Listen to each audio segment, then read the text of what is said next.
Ni lah bunyi geseran jaket aku. ASMR kan.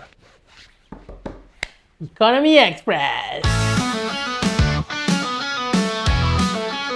Okay guys, jom cakap pasal Menara Kuala Lumpur.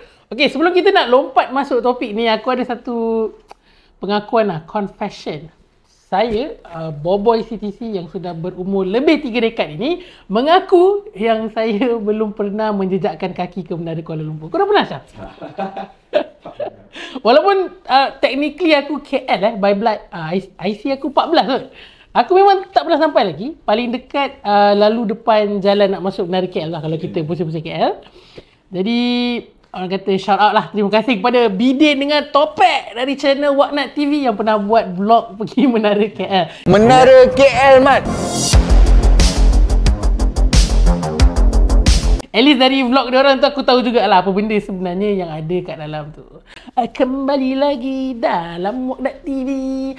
Cadek. Aku mesti nak tengok Waknat TV. Jadi apa cerita sebenarnya yang berlaku di Menara KL ni? Kecoh dan hangat diperkatakan terutamanya di media sosial sejak bulan April ni. Pelbagai jenis posting yang mengatakan aset penting negara iaitu Menara KL tersebut telah digadai kepada orang luar.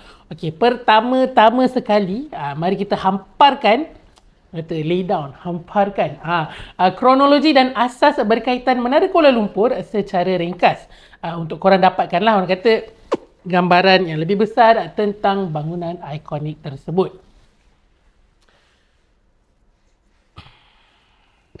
Baca fakta. Anyway, styleline. Ni dia maxive tau. Boleh melekat macam tu je. Kalau nak buat stand, nak letak kad, kalau korang berminat nak dapatkan dia, boleh check dekat tag shopping dekat bawah. Projek Menara KL ni dimulakan pada tahun 1991 dan siap dibina pada tahun 1996. Kau dah lahir ke Syah waktu tu? 95. Okay.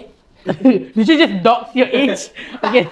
Sebagai perbandingan, Menara Kembar Petronas ataupun KLCC juga dibina dalam garis masa yang lebih kurang lah. Mula tahun 1992, siap pada tahun 1996. So dekat KL waktu tu ada dua major construction.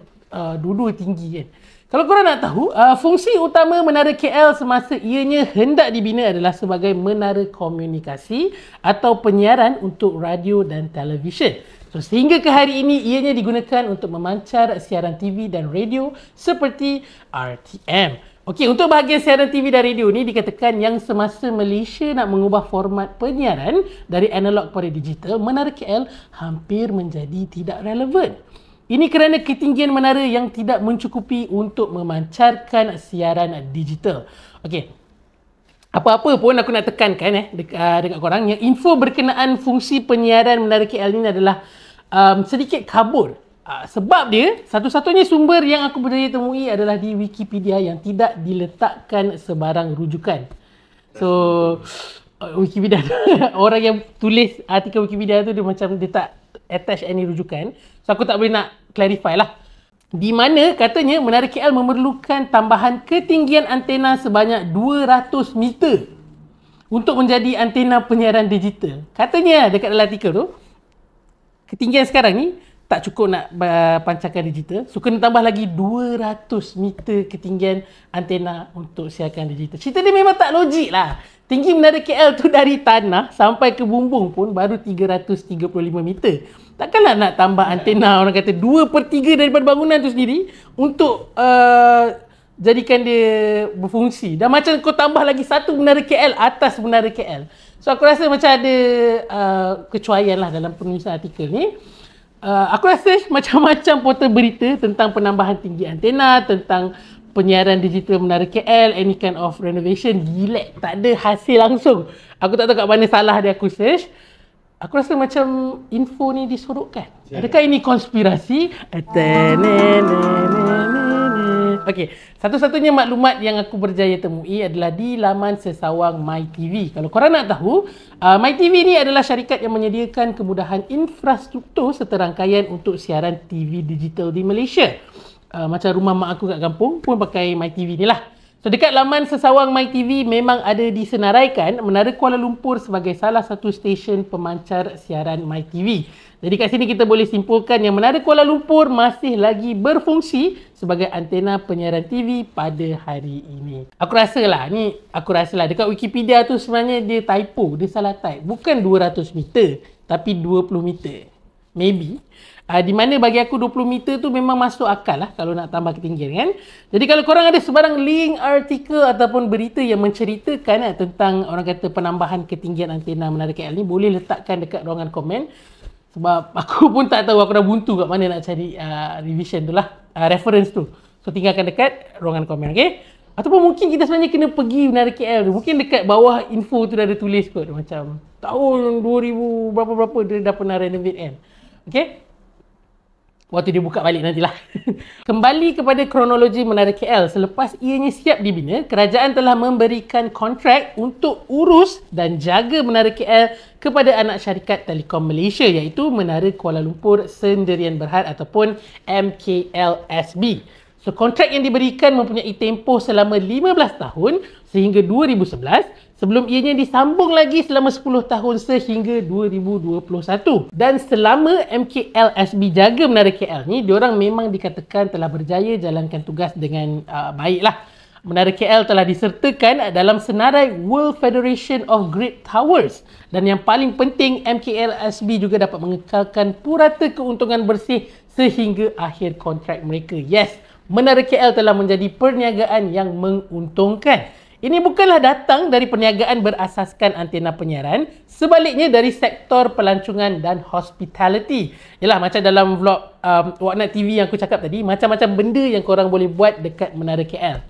Cadet. Jadi kalau dah macam tu, apa yang jadi isunya kan? Okey, macam aku cakap tadi, MKLSB ni merupakan anak syarikat kepada Telekom Malaysia. Oleh kerana operasi Menara KL kini lebih banyak tertumpu kepada pelancongan, TM, diorang nak lepaskanlah Menara KL ni sebab diorang nak fokus kepada perniagaan berasaskan telekomunikasi. Maka TM pun jual lah Menara Kuala Lumpur Sendirian Berhad ini kepada sebuah syarikat milik Dato' Abdul Hamid yang bernama Hydro Shop. Nak ditekankan, dekat sini yang berubah milik adalah syarikat yang menguruskan Menara KL, bukannya bangunan Menara KL itu sendiri. Menara KL adalah kekal hak milik kerajaan. Okey, aku akui dekat Malaysia ni ada banyak salah faham dan stigma berkenaan dengan CFD trading, terutamanya yang melibatkan alatan kewangan forex dan juga gold. Jadi aku nak seru korang untuk belajar dan dapatkan informasi dari pihak yang betul. Dan kalau korang rasa apa yang dijanjikan dan ditawarkan itu terlalu mudah dan melampau, terutamanya dari segi pulangan, selalunya lah adalah sejenis penipuan. Jadi silalah angkat kaki korang, laju-laju dan ciao. Namun, jangan sedih kerana membuat keuntungan melalui CFD trading itu adalah benar. Dengan platform yang betul seperti FXGT, korang boleh mencapai keuntungan secara konsisten. Jadi apa itu FXGT? FXGT merupakan sebuah brokerage yang menyediakan platform untuk korang trade CFD pelbagai jenis alatan kewangan. Ada banyak jenis alatan kewangan ataupun dalam bahasa Inggerisnya instrumen yang korang boleh pilih untuk trade di FXGT. Antaranya seperti yang aku cakap tadi lah, forex dan juga gold. Ada juga saham, indeks, mata wang, kripto, minyak dan bermacam-macam lagi. Kalau korang nak tahu, FXGT merupakan sebuah broker global yang berprestige. Sejak ditubuhkan, FXGT telah memenangi pelbagai jenis anugerah yang meraihkan kejayaan platform mereka.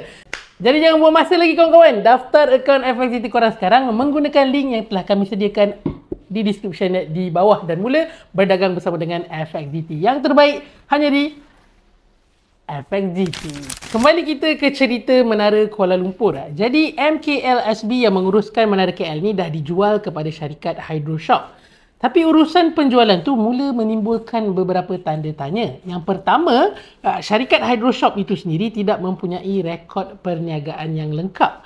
Korang bayangkan pada tahun 2019, sebelum COVID, MKLSB di bawah Telekom mencatatkan keuntungan bersih sebanyak 25 juta ringgit.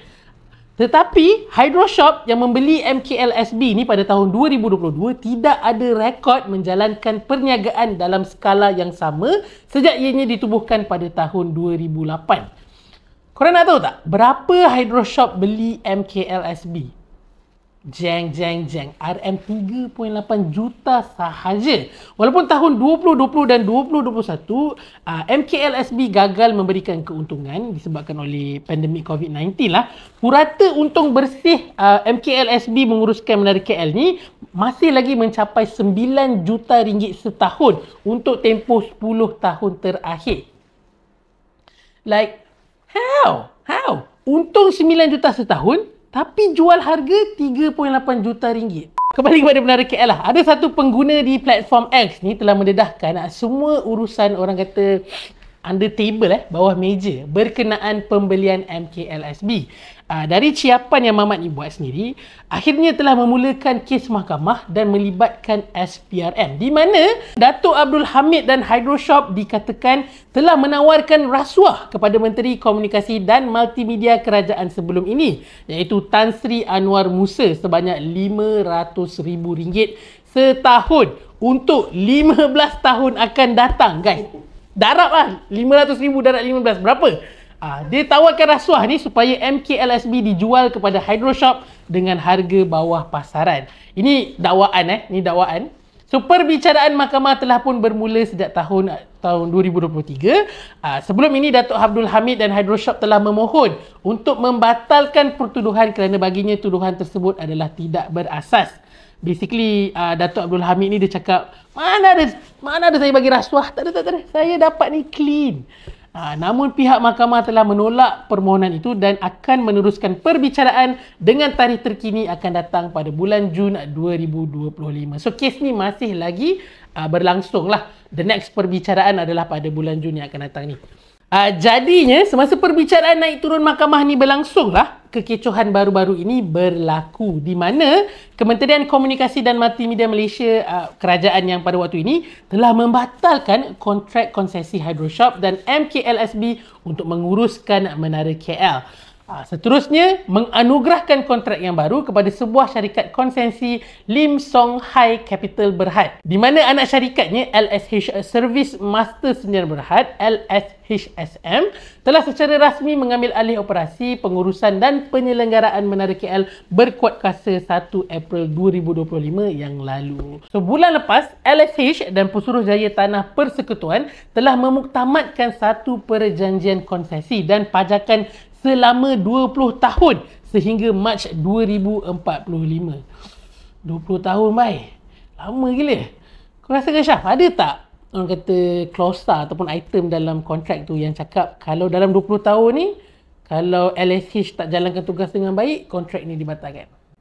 Okey, contoh macam kalau dalam 20 tahun ni LSH gagal menghasilkan keuntungan bersih untuk beberapa tahun berturut-turut, kerajaan boleh tarik balik kontrak tu dan bagi dekat syarikat lain yang lebih layak melalui proses bidaan terbuka. Sebab kalau tak ada, macam gila tak fair weh, tak adil. 20 tahun tu adalah tempoh yang agak lama. Even anak buah aku yang 3 bulan tu dah masuk universiti agaknya bila kontrak tu tamat. Aku rasa lah ada kot. Benda tu macam perkara asas dalam any contract. Harapnya pihak kementerian boleh confirmkanlah perkara ni dekat orang awam supaya urusan ini nampak lebih adil dan telus. Anyway, kalau korang nak tahu, LSHSM yang merupakan usaha sama 70 kepada 30 antara LSH Best Builders Sdn Berhad dan Service Masters Malaysia Sdn Berhad memenangi kontrak tersebut pada Jun tahun lepas. So, dah almost 1 tahun lah. Selepas mengatasi 4 firma lain yang layak bertanding, termasuklah pengendali terdahulu iaitu Menara Kuala Lumpur Sdn Berhad dan juga Hydroshop lah. Walaupun ada kes mahkamah yang masih berjalan, mereka masih lagi diberikan peluang untuk turut bertanding. Yelah, kes mahkamah tu belum muktamad kan? Boleh jadi Datuk Abdul Hamid ni tak bersalah. So, mereka turut diberikan peluang untuk bertanding lah. So, selepas 1 April pun berlalu, namun MKLSB enggan untuk memberi kerjasama bagi kerja-kerja ambil alih pengurusan kepada LSHSM. Seterusnya menimbulkan kekecohan di Menara KL yang akhirnya ditutup sementara waktu bermula 17 April yang lalu. Tutup sementara waktu katanya untuk kerja-kerja penambahbaikan. Mungkin bila dia buka balik nanti kita patut pergi, Syaf.